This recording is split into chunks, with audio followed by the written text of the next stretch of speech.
Hello and welcome back to Games Embassy with the Ambassadors of Gaming. I'm one of your two hosts, Ambassador Chris. And I'm Ambassador Michael. And we have technical difficulties. We've been having them all morning. We've also got news about stuff. Right. It wouldn't be our show if there weren't technical difficulties, always. Yeah. We exist in a perpetual state of technical difficulties. Essentially, there's always pre-production, post-production, in recording problems. There's always a problem somewhere. So, anyways. Mm-hmm.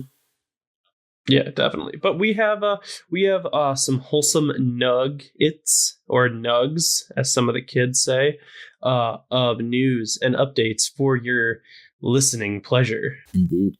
I'm going to plug real quick because we had some interesting stuff happen this week outside of the podcast that I hope you all would be interested in. So as you know, we have a Patreon. Patreon helps support our show, helps us continue to grow. We introduced a new exclusive for the month of February over there that you can get for $1. Our newest member that we have announced is Adam, my friend, childhood friend. He put out a nice op-ed on why he believes Resident Evil 4 is the worst game in the series. So that is over there. It's a nice 30-minute long video for you. You can get it for $1. You can get access to the show early. You can get comments, questions, and concerns read on the show. We also had Daryl introduce himself this week with his impressions over on our YouTube channel. Daryl will be helping us out with impressions and reviews because that is what he does best. So as you see, the team is getting larger, bigger, and better as we plan for the future. That's it. That's my plug. Yes. So shout out to Daryl and to Adam for giving us content on the channel. And like Mike said, we are going to grow as much as possible. One of the things that I just want to say, the last bit, I guess you can call this a plug of ourselves. We started this because we wanted to be the most down-to-earth game reviewers we could. And I'm not saying that places like IGN aren't real, because, you know, they all play games too, and they're hired because they play games. We just wanted something a little bit more down to earth. We're all just, like I said, we're all just gamers. We're all working other jobs. We're just doing this because we like to, and we're just trying to make it grow. So feel free to show your support any way you can, whether it be through the Patreon or just putting in comments or telling us how much you hate us or love us. So plug over. We're going to go ahead and get into these updates. So first on the docket, Black Ops 4 gets an update, and it's amazing. It's so great. They finally gave us what we were hoping for. You know, a lot of people thought it would be like fixing world hunger, but no, it's loot boxes, which is the next best thing. I think that's the next best thing to fixing world hunger. They're solving executive hunger. Shareholder hunger. Problem solved. I like that. That's funny. We did not plan for that, but I like that. That's a quick wit. That's a quick wit, Michael. So loot boxes in the update now cost 200 COD points. Signature weapons are included in the crates, and these are Mark II weapons, giving an extra 25% increase to XP per kill. So, I mean, I guess you could argue that is better than when they put those one-hit kill pistols in the loot boxes in Black Ops 3, which was stupid unfair. I mean, I'm hoping that these guns aren't too good. And of course, they have to have some sort of reason for them to be better than others, so they give you an extra 25% increase of XP per kill. Duplicates in the crates are possible, as any loot box. What good would it be if they couldn't scam you out of as much money as possible? Exactly. Question, because you've played Black Ops 4 and I have not. Is your account linked throughout all three modes? Like, do you level up as one account, or is multiplayer leveling up different than Blackout leveling up, which is different than Zombies leveling up? They are all different. Okay, that's what I thought. So these, I'm assuming, only apply to the multiplayer and not Blackout. Okay, and Zombies. That's so weird. Okay. I mean, if it's for different reasons, I mean, what good would it be because multiplayer and Blackout are two very different things, two very different play styles. You know, if you see someone level 50, which I assume is the highest level in Black Ops multiplayer, I haven't gotten to the end of it. If you saw that in multiplayer, that's one thing. But if you saw like the highest level possible in Blackout, those are two very different things. So they should be leveled up separately. Just if anything, just for people seeing your level. But yeah, like I said, duplicates are possible. So yeah, that sucks. Loot boxes are never going away, no matter how much EA dumps the bucket of poop all over themselves. They will just never go away. And if you haven't heard my bucket of poop analogy, don't you worry. It's a cycle. It is a pattern. And sooner or later, it's going to be someone's turn. And I will explain the analogy again. It's much like Nickelodeon slime.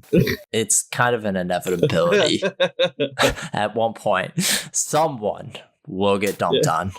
Anyways. Moving on. Yeah. So Rocket League has introduced cross-platform parties. As you know, they received cross-play a little while ago. They were the second game to be allowed cross-play in the PlayStation cross-play beta, in quotes. Yeah. We're pointing out the reason this is such a big deal is because PlayStation just doesn't play nice with cross-play or cross-progression. Never does, never will. No. And we talked about that last week and how they put their foot in their mouth. So they started season 10 in Rocket League, and so that update rolled out, and it is allowing for the cross-platform parties. And this is where they have introduced the Rocket IDs assigned to each player. And these are very similar to your Epic account, in which each player is assigned one, so that way, you can do cross-play and cross-platform parties. I'm not sure if your Rocket ID, I assume your Rocket ID carries over from platform to platform, so you have cross-progression as well now too, I would assume. One can hope. I did not see anything about that. That's an assumption I'm making. Well, we have to think, I mean, you know how Rocket League for Switch had the special edition Metroid and Super Mario Cars? I'm not sure that I'm not sure you'd be able to have access to those on if you were playing on a different system. That's just an example. I'm not sure that cross progression works in Rocket League. I know cross play does, but I'm not sure if cross progression does. I don't think you really need to worry about cross progression if you have cross play, though, personally. Unless, with Switch you kind of do, but otherwise you don't really have to worry about it, I don't think. Yeah, I'm talking strictly for Switch. I'm not sure because the for example, Fortnite recently figured out their cross progression thing and merging all of the account stuff into one account. And so the exclusives from PlayStation work on Xbox because your account is now just one account. I'm sure that hurts them in their soul. Yeah, it was free. They gave away those cosmetics for free if you have PlayStation Plus. But real quick sidebar, for some reason when I linked my Fortnite account on PlayStation and Xbox, it no longer lets me sign into PlayStation. Like I just can't sign into PlayStation anymore. Like I don't know why. I think it's because the account that was associated with my PlayStation account was the account that got deleted. And so it's associated with an account that's deleted. And so I can't remove it anymore. So I just can't log into PlayStation. It's the weirdest thing. Man, that's great. I know. It's wonderful. So we are going to be moving on to the next one. The PlayStation Vita. Just in case you forgot it exists, it sure does. And it's finally on its last legs. Some would say it's been on its last legs forever, but now it's on its last legs. Like this is like a millipede with only 12 legs left. Right. It's dying the death of 1,000 cuts. So Sony announced that Vita production is ending in Japan soon. If you don't know, the Vita kind of barely caught on here, and it's been doing best in Japan, and even in Japan, it's really slowed down. The company stated on their Japanese site, quote, "Shipments are scheduled to end soon." Next up, EA executive Patrick Sutherland has shown off his artwork for his new project. If you don't know, Sutherland was a high-ranking executive at EA. And showing off the artwork, it's looking quite beautiful, and they stated it will be running on Unreal Engine. Sutherland accompanied the photos by saying, quote, "We're focused on getting something out there quite fast that we can build upon. A really fun game that, if popular, can expand with design and functionality that take us closer to our long-term vision. End quote. So that could be something fun to look forward to. Yep. Oh, it's always fun. It's always fun when Patrick Sutherland's stirring up stuff. Next up, more layoffs. Great. According to Kotaku, ArenaNet plans for a large layoff.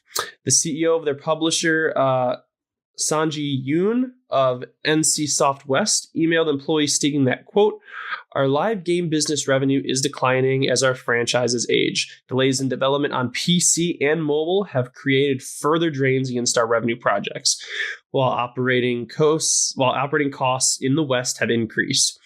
Where we are is not sustainable and is not going to set us up for future success." According to an update to the store, ArenaNet management addressed employees but have not stated who will be laid off or when. And just in case you think it's just for them, nope, EA is not done with their chopping block. EA's Australian studio is also laying off employees. EA is the gift that keeps on giving. Firemonkey Studios focus exclusively on mobile development. Developers were notified of the layoffs earlier in the week, and those who would be laid off were told within individual meetings, according to Kotaku Australia.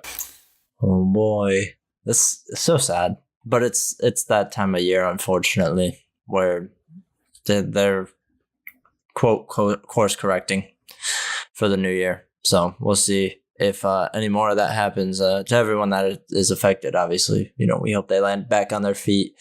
So just gonna have to wait and see. So now we can get into the news. And by that, it means we have stuff to actually say on it and not just here are the facts. So if you're new to the show, that's why they're separated.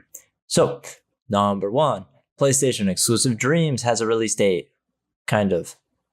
So Dreams Creator Early Access will be launching in the spring of 2019. This version, quote, won't have everything that the full version of Dreams will, but you'll get 100% of the same Dreams tools that we've used every day at Media Molecule. You will retain access to the things that you have created in the beta if you participated. Media Molecule also says that they will be, quote, adding more features, tutorials, arcade levels, and assets during the early access period.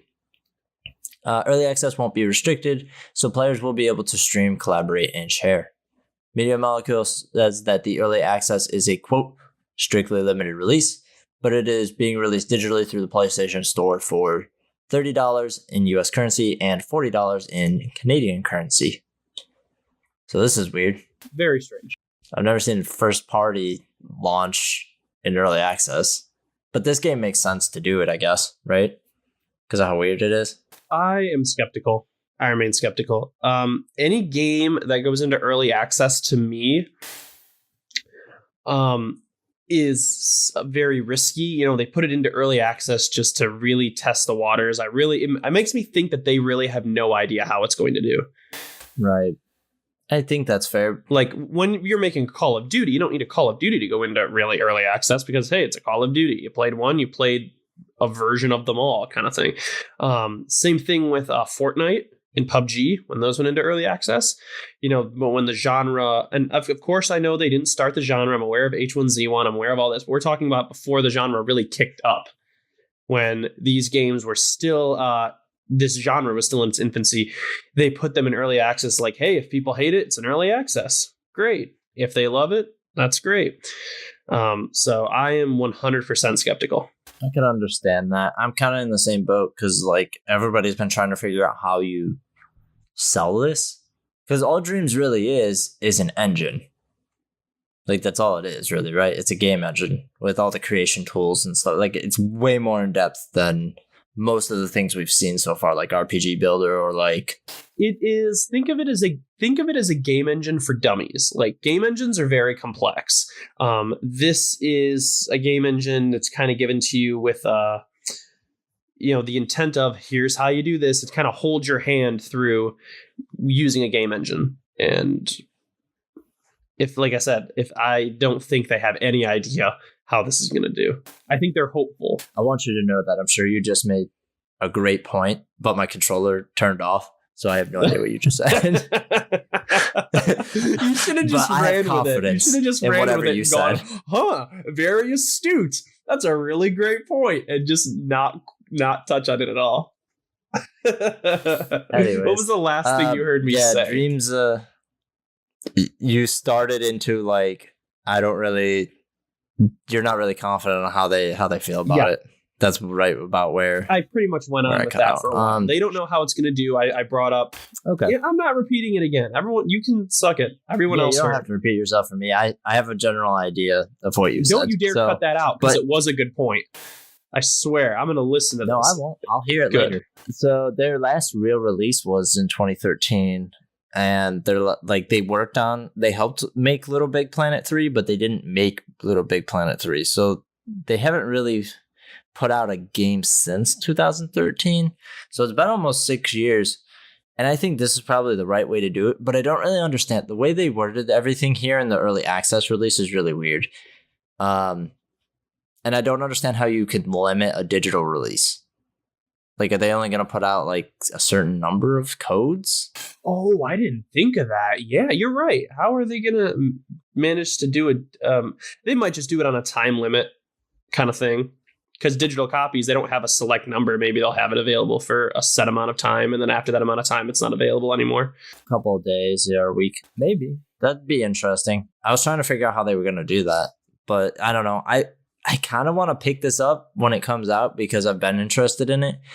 And I think it'll make really good Let's Plays for a lot of people. This will be good for content creators. Absolutely. Especially people who are good at it. Right.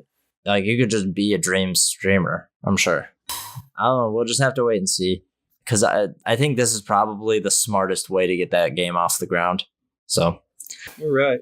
Moving on. Some sad news. Reggie Fils-aime, if you aren't aware, he is the president of Nintendo of America. He is retiring. Fils-aime announced his plans to retire on April 15th of this year. Fils-aime will leave the company with... Okay, so the guy who's replacing Reggie Fils-aime as president of Nintendo America, his name is Doug Bowser. Come on, that's really funny. Ridiculous name. That's so great. It is. Fils-aime also put out an official video addressing Nintendo fans, talking about how thankful he is.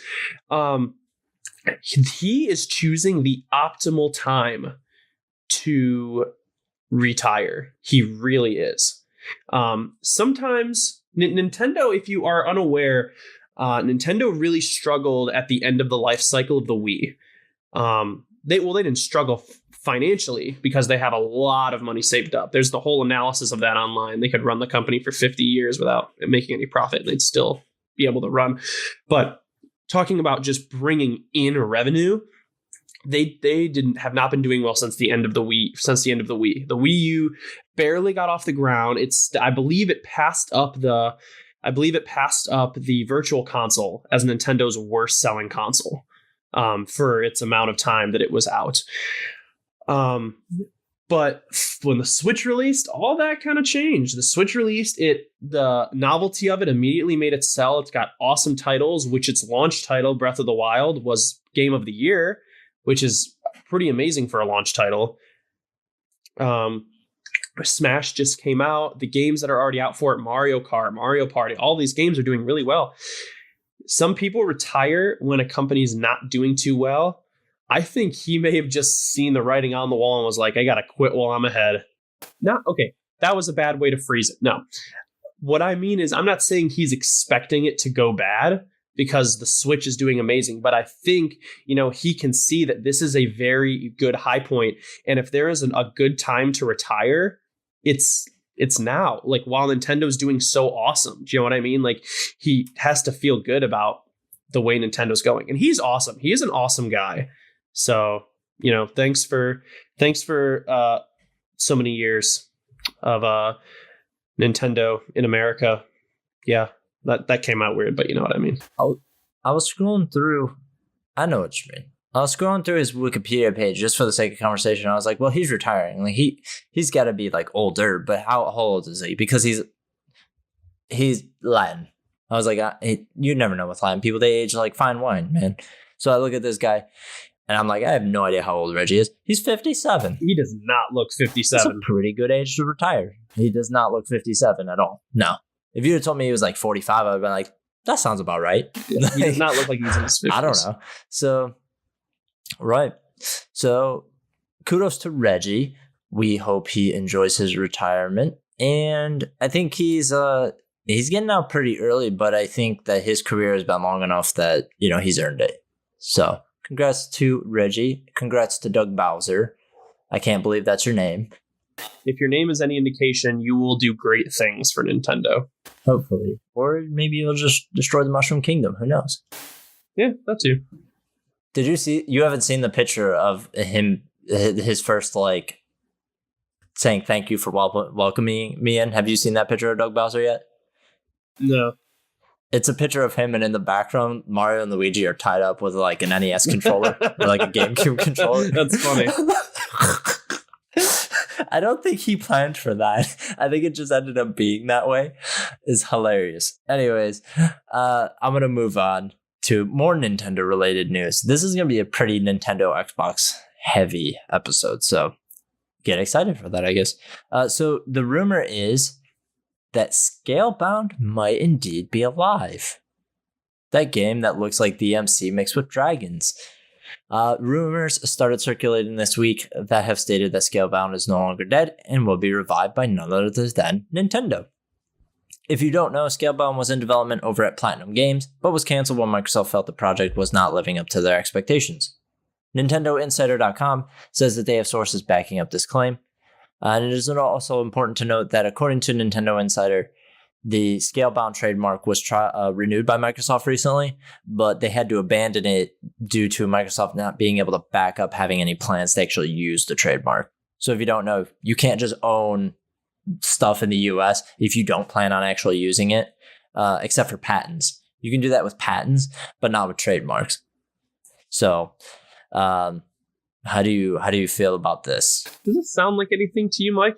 This should sound very familiar. You can't think of another game that was in development by Platinum Games, but after funding got cut from one reason or another, Nintendo picked it up. That's true. Bayonetta. Yeah. That is exactly what happened. You're making a solid argument. Yeah, they're pretty close with Platinum over at Nintendo. So that when I first heard this, I was like, that makes sense. If anybody was going to do it, it would be Nintendo. What I'm curious of is this: Platinum Games still developed Bayonetta 2 after Nintendo acquired it. But from what I'm reading here, it sounds like Platinum doesn't have it anymore. Does that mean that another company, like another subsidiary of Nintendo, is going to make it, or Nintendo is going to license it out to have someone else develop it? Or are they, do you know what I'm saying? I understand where you're coming from. I think that because Microsoft doesn't own the trademark anymore, the game is up for grabs, basically. And I think what will ultimately happen is that the game will just get rebooted. Because I think Microsoft doesn't pull the plug on stuff if it doesn't think it's absolute crap. It has to be pretty bad for them to want to pull the plug on it. So I think it'll just get rebooted from the ground up to be able to run on Switch if they do. So I think the Scalebound, as you know it, probably won't be the Scalebound you end up getting. But yeah, I think it'll be made at Platinum. I think it'll be just like Bayonetta, where they're making it over at Platinum, and Nintendo just kind of, licenses it out to them, basically. I hope so, because Bayonetta is a great game.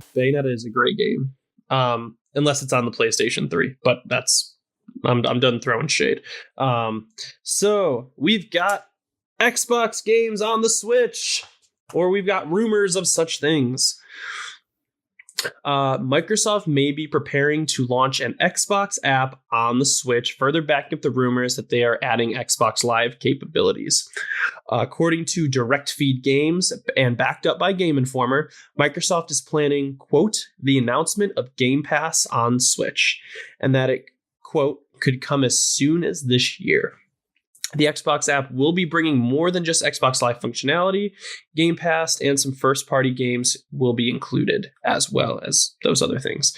Direct Feed Games stated that Microsoft will begin publishing first-party games on the Switch. First-party games. That's crazy. you imagine playing like Halo 1 or Halo 2 and like Blood Gulch on your Switch? That's freaking incredible. Playing the Master Chief Collection. The Master Chief Collection. If it's super buggy on the Xbox, imagine how bad it'll be on the Switch. Oh, it'll be great. Yeah, the first games they claim to be coming to the Switch will be Ori and Cuphead. Obviously, we know larger games won't really be capable of running on the Switch. However, this could be supplemented through Project xCloud, which we talked in a previous episode, where they are trying to basically perfect the idea of streaming a game, running it somewhere else and having it streamed to a console, which we know that Microsoft wants all Xbox games to be capable of dealing with, which would allow all future releases to be capable with Game Pass and Switch. And if you thought that wasn't big news enough, well, prepare yourself. So this is a very unlikely rumor. However, seems that there are credible sources to back this up. Windows Central reports that Microsoft has been in talks with Sony about bringing Game Pass to the PlayStation. The craziest timeline. The craziest. According to the report, the negotiations have been going on for over a year, but have yet to see any fruition. You know what this makes me think of? When I read that, it makes me think of a Nintendo executive talking to Sony going, please, and Sony just going, no, please, no, please, no. That's what it makes me think of. I made a comment about this on the post when I originally saw it. Daryl tagged me in it. And I was like, dealing with Sony as like being a PlayStation fan is like dealing with a spoiled child sometimes. Like, you just have to deal with the fact that the company you like just decides to do really crappy things. But in this case, so let's start all the way back with the Switch, Nintendo, the Xbox thing. I think that we're pretty much at a point where GDC is going to come around, and either at GDC or I think they'll do it at GDC instead of E3. Because if they did it at E3, their conference would be kind of bloated, because we're going to talk about some of their rumors for E3 later. But this kind of seems like an inevitability now. I believe it's highly possible, especially because Nintendo's party system is so bad. Yeah, you can say it's that bad. They need help. Yeah, it's terrible. So they need help there. Microsoft has the capability and ability. And then Game Pass has access to a bunch of games that just can't run on the Switch. Like, I'll use Metro as an example. Metro would have to be ported. This would prevent a lot of companies from having to port their games to Switch. And so it would be beneficial for pretty much everybody involved. Oh, I didn't think of that. Yeah. I didn't even think of, getting games to run on the Switch would all of a sudden be a lot easier. Hey, getting games to run on anything would go a lot easier. All of a sudden you could say, hey, you have that, remember that Xbox 360? You can somehow manage to play some outrageous content that's available only on the Xbox One. Like, I know that's a bad example, but what I'm saying is you could, with this technology, not just with Switch, but with anything really, you could get really, really great quality games. You can get Kingdom Hearts 3 running on your iPhone, kind of thing. Right, which is where they're kind of hoping to head everything. And EA seems to be there as well. So that opens the door to so much. And we've already seen that Nintendo and Microsoft are willing to play nice. That's why the Scalebound thing makes sense. You know what I mean?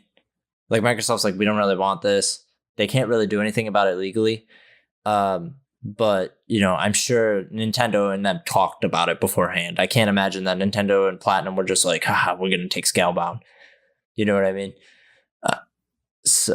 Oh no, of course not. Yeah, we've seen now ever since they've almost kind of formed an alliance to make PlayStation look just absolutely terrible. Well, yeah, I don't think that they're doing anything. They're just like, we're gonna do our thing, and PlayStation, if you want to play with us, you can. And they're like, no, I won't play by myself. Dude, you know what that makes it sound like?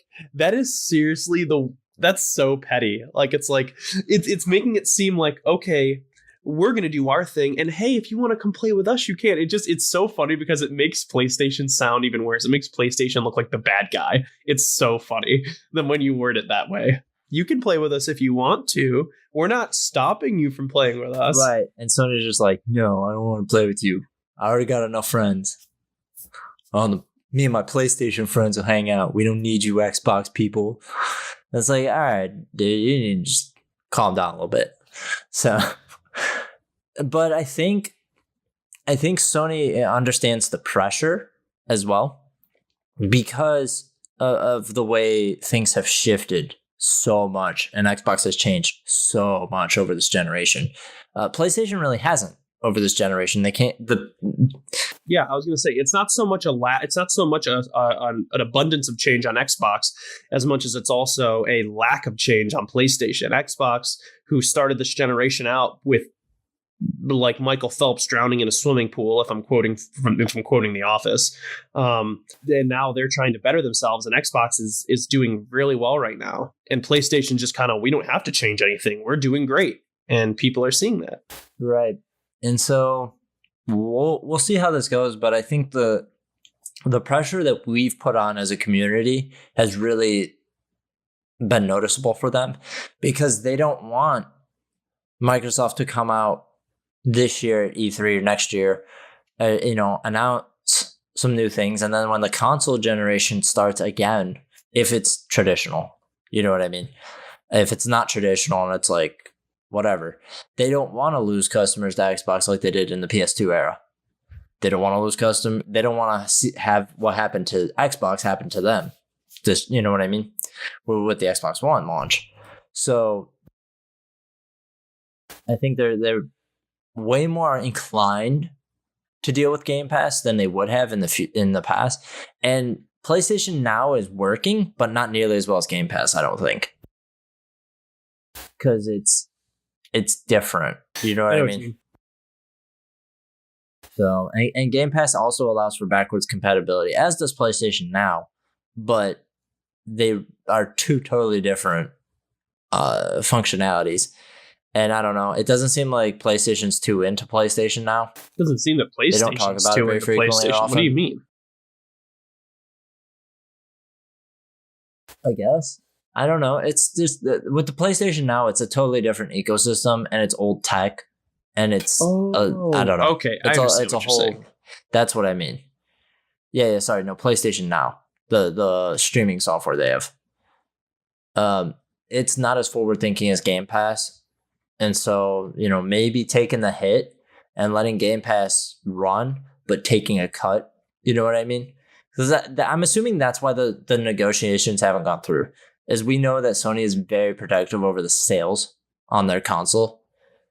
So that's why they didn't really want to do the crossplay stuff. So maybe that's the case with Game Pass, where they're like, well, if you let us put it on Game Pass, if you put Game Pass on PS4, we want whatever, 30% cut. So I don't know. Maybe that's the scenario. Maybe with Nintendo, they took a smaller cut. You know what I mean? Who knows? So I think that's all I have to say, though. Do you have anything you feel you need to elaborate on? This is just like a massive amount of stuff. Yeah, I think we hit it on the head. Let's go ahead and move on. Okay, wonderful. So now we get to talk about the E3 rumors. So Microsoft might be set to talk in detail about their new consoles this year. According to French gaming news outlet Jeux Video, Microsoft will be discussing the plans for the new consoles at E3. The report states, however, that we won't likely hear about pricing or product names. Official product names. Other rumors state that the new consoles are currently codenamed Anaconda, the higher-end console, and Lockhart, the more affordable, potentially discless variant. The rumored specs from the Jeux Video report are as follows. Xbox Lockhart specs, CPU custom 8-core, 16 Zen Threads 2, GPU custom Navi 4 plus teraflops. Okay. RAM 12 gigs of GDDR6 memory, and the storage which there will RAM, be 1 if you're terabyte. Unaware. GDDR is RAM. Right. Yeah. Sorry, I don't know if I said RAM ahead of time. My bad. And then plus what? 1 plus gig of solid state hard drive. So it seems like it's a split hard drive on that one. It'll be a traditional and a solid state. And then the Anaconda specs, are custom 8-core 16 Zen threads too. The GPU is a custom Navi 12 plus teraflops, so bigger than the X. Yeah, I'd like to point out and that the RAM will be 16 I'd like gigs. to point out that the less powerful variant will have the power of the 1X right now. Can I point that out? Is that right? I think you're right, teraflops. but I don't know. Oh, I thought it was 8. Wait, what? That the 1X Does the 1X have 8 teraflops? I could have sworn I it might did, be totally wrong. Hang on, I want to look this find up. out. Yeah, let's look it up so we can discuss it. More details, please. 12 gigs of RAM, 6 teraflops. 6 teraflops. Okay, so it'll be around the power. Yeah, it's a little less powerful than the X, but not by much. So this is a lot of stuff. I don't want to say I don't just want to say Lockhart is the more. Of course, Lockhart is more affordable, but I also want to point out that it doesn't look like it's targeted the same way. It's not like a 1S versus a 1X kind of thing, where the 1S is like you don't have to pay for the 4K gaming, get the 1S. I think that the Lockhart might be targeted more towards media enthusiasts who just like, because I can tell you that even though I have a smart TV, I use my 1X for all of my media consumption through YouTube. I almost said Yu-Gi-Oh! I don't know why, but through using YouTube and Netflix, I do all that through the 1X just because I prefer the operating system. It could definitely be more targeted for people who like never buy discs, who play all of their games digitally, and who are media enthusiasts. Versus people who are really hardcore about their discs and about the horsepower behind their games. Rather than just being, hey, here's the cheaper one kind of thing. Right. This is not gonna, I think you're correct. I don't think this is gonna be the same scenario. I think what will happen is that, so if you look at the current lineup, hypothetically, let's say that these come out to market, right? I think when these come out to market, the S drops, right? I think eventually the S drops. So probably like a year after these come out, they stop production of the S. So at that time, you would have the S, the Lockhart, the X, and the Anaconda in terms of power. Oh, I think the S is going to be gone. I don't think they'll have 4 Xboxes on the market at the same time. I think they'll drop the S completely as soon as these things come out. And the X will be the baseline one. Its price will probably drop by $100, maybe $150 to make it cheaper than the S's were, maybe even. Did you see what I mean? I think so, but because we just looked at hypothetically, if these are the stats that they end up being, the X is still more powerful than the Lockhart, barely, but it is. Oh, you're right. I didn't think of that. Right. And so I think Lockhart, if anything replaces the S, I would think it would be the Lockhart. And then the X would be like the mid-tier. Yeah, you're right. Kind of one. You're absolutely right. Where if that would become the normal Xbox, your like average everyday Xbox would be the X. I think you're right that if that's the scenario with the S, they'll drop it like hotcakes. But I don't know because they're still producing them. You know what I mean? And they sell really well. The S's sell like a lot. A lot of people. I know a lot of people with an S. No, I think you're misunderstanding me. I'm saying that the difference between the 1S and the original X, aside from the 4K playback, there's really not that much of a difference. And that's why what I'm saying, like when the X came out, that the other one was just cut because there's not really much of a point to sell it. The original one. I'm saying that when these come out, I think because the Lockhart is around the power of the X, and just a little less, it's definitely more powerful than the S. And if they plan to stagger these prices, to still make them profitable, they would have to make the 1S dirt cheap, like $100 or maybe more. Do you know what I'm saying? I think that they're just gonna get rid of it. That's true. But that could also lead to like if they dropped it to 100, that's super affordable. Yeah, and that could get a lot of people in the door. Yeah, but that's just it though. If they're releasing these brand new ones, they don't want to get people in the door with the previous console. They want to get you in the door with the new ones. Yes and no. I think that there's a little bit of a difference here because, like, hypothetically, let's talk about this comes from the phone model, right? We saw that at a point. Apple doesn't do this anymore, but they did come out with the cheaper version of the phone, the SE, and then they had the like plasticky ones for a couple of years, right? Yes. And Samsung's doing that now. And so the only reason I say that is to kind of draw the comparison that maybe they do it just to kind of get you into the ecosystem. And then, you know, once your S starts taking a crap, you're like, well, I've had the S, I already have an Xbox, I'm already invested in the ecosystem. Let me go up to the Lockhart, or let me go up to the X, or let me go up to the Anaconda. I'm about to blow your analogy out of the water right now. So I do agree with your logic of, yeah, you know, with Apple did the cheaper model. But here's the thing. Apple didn't keep the iPhone 5.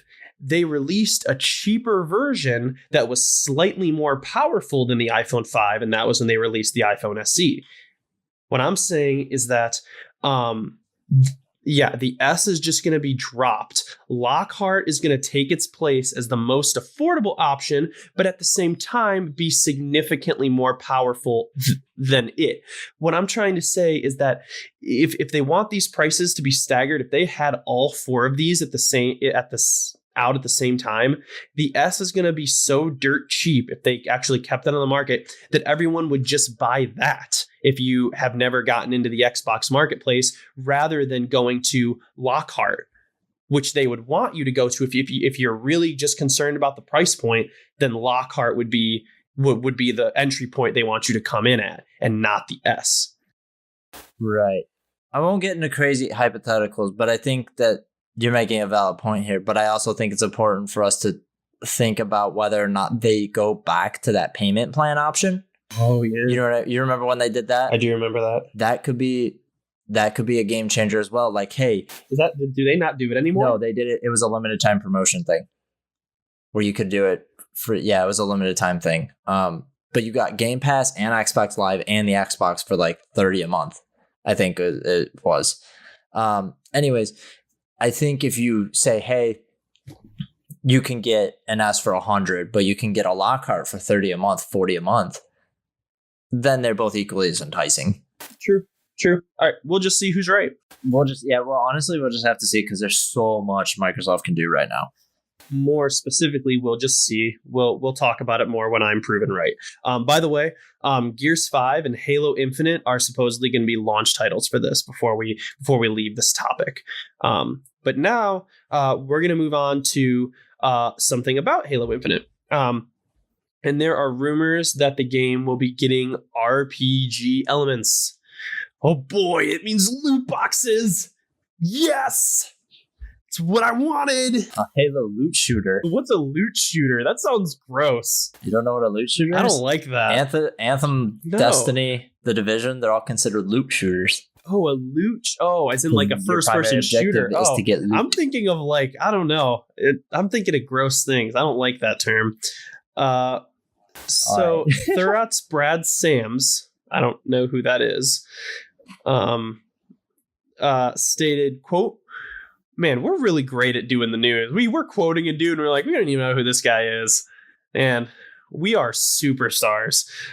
Sam stated, quote, "With a brand new game engine, the team behind Halo Infinite is trying to make the story adept to decisions the user makes, and the game may have more RPG elements than prior versions of the series." I'd like to point out that there were basically no RPG elements in the previous versions of the series.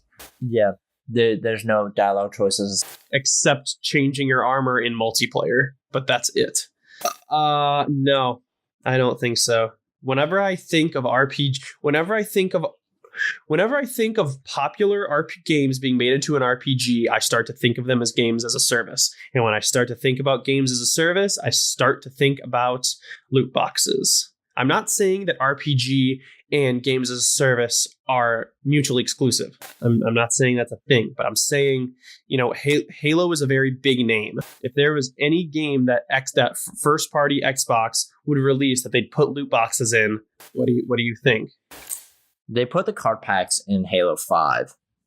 So, I mean, I'm not saying that it's not a possibility. I don't even know if you could buy those with real money. Yeah, you could buy them with real money and in-game currency. Started to panic there for a sec. Thank God. Mike, I was worried I couldn't give Microsoft money willingly. More money that I already paid for the game. Shut up and take my money. Anyways, so I think if implemented correctly, it could be interesting. But if it's never implemented correctly. Like... It's never implemented correctly. If what they're talking about was like, hey, we're going to make Halo more like Mass Effect, I really need to adjust this fucking setting on my controller. I as soon as I realized my controller cut off, I stopped talking. So I'm going to make my point again. So if RPG elements meant, hey, we'll make Halo more like Mass Effect, in theory, where it's like, dialogue choices, things like that, that could be interesting. But I don't want it to be like The Witcher 3, where like, oh, I'm going to change out Master Chief's armor and like he's going to have ability points. And like, I don't want that. That would be weird. I don't want that at all. So I don't know. I think that they're probably right in the fact that they need to make massive changes to Halo. Not because it needs to change, but because like it's the same thing, but it's not fun anymore, I guess. Yeah. What I'm saying is that Halo is not an RPG. It's not an RPG, and we already saw with Halo 5, people weren't exactly thrilled about the story change being taken away from Master Chief. People haven't really been thrilled with any of the Halo since Halo 4. I mean, don't get me wrong, the multiplayer is done well, but we're talking about the story, the aging of the series, like. Bungie got rid of it because they thought that they did everything they could with it, and then they moved on to Destiny. But we're not talking about that right now. I am very concerned that going in this direction, you will lose the few really core Halo fans who have been with Halo from the beginning. You risk losing even more of them than have dropped off since 343 acquired Halo. Yeah. I think that's a valid concern. I think we'll just kind of have to see how they present it, because I'm sure we'll see more Halo Infinite this year, especially if it's a launch title for the next consoles. So I'm sure we'll see Gears 5 gameplay and Halo gameplay this E3. So I think if it opens up and it's like, here's dialogue choices or something like that, it's not going to be as severe. But sometimes it works. Like, we saw the RPG elements in God of War work, but God of War is a completely different game where that could have worked originally.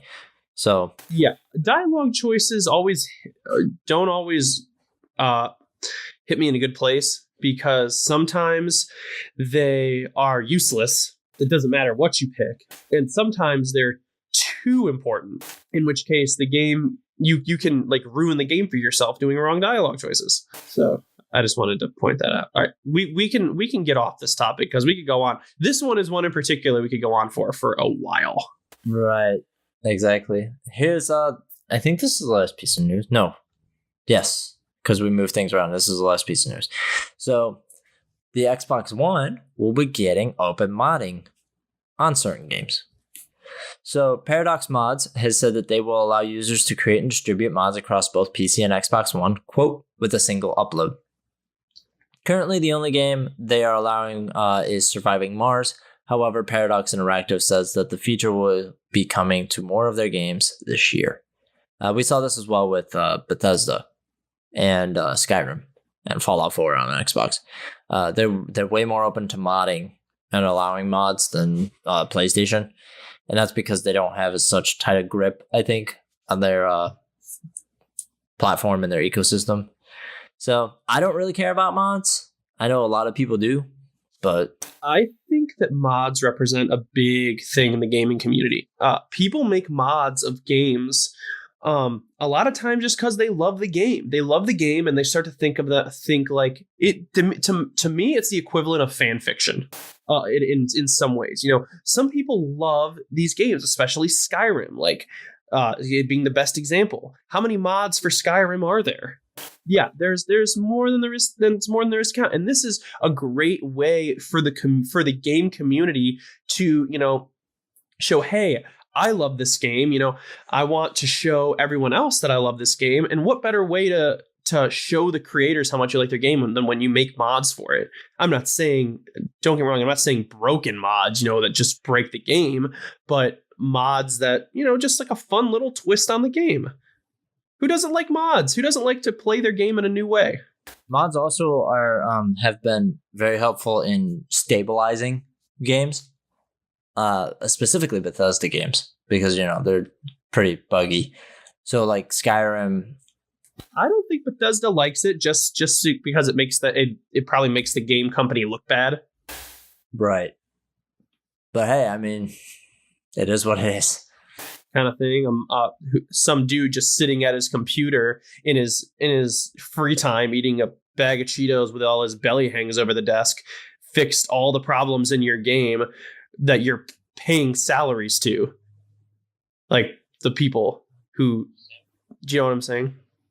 Same thing happened to Colonial Marines. They had an extra 1 in their line of coding for their AI, and it completely ruined the AI in that game.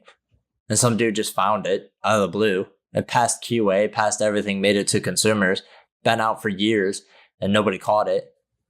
So, I get it. I could get why they would be upset about it. It makes them look, without trying to sound like a jerk, it can make them look incompetent to people. I don't think that, but that's how people view it. But that's the end of the news. That is the news for us today. Thank you so much for listening. Is there anything stupid that you'd like to add, Mike? No, I don't think so. In case you didn't listen to the end of the last episode, I tried to say something funny and had a stroke midway through. Yeah, I was gonna say really embarrassing. It was really bad. Yeah, you sounded obnoxious. Well, as long as you have nothing asinine or stupid to say, that's going to be it for us. Try and check us out at least once a week. That's how often we try and do this. But we are going to go ahead and get out of here. I am Ambassador Chris. And I am Ambassador Michael. And we will see you next time. Goodbye, friends. We're gone.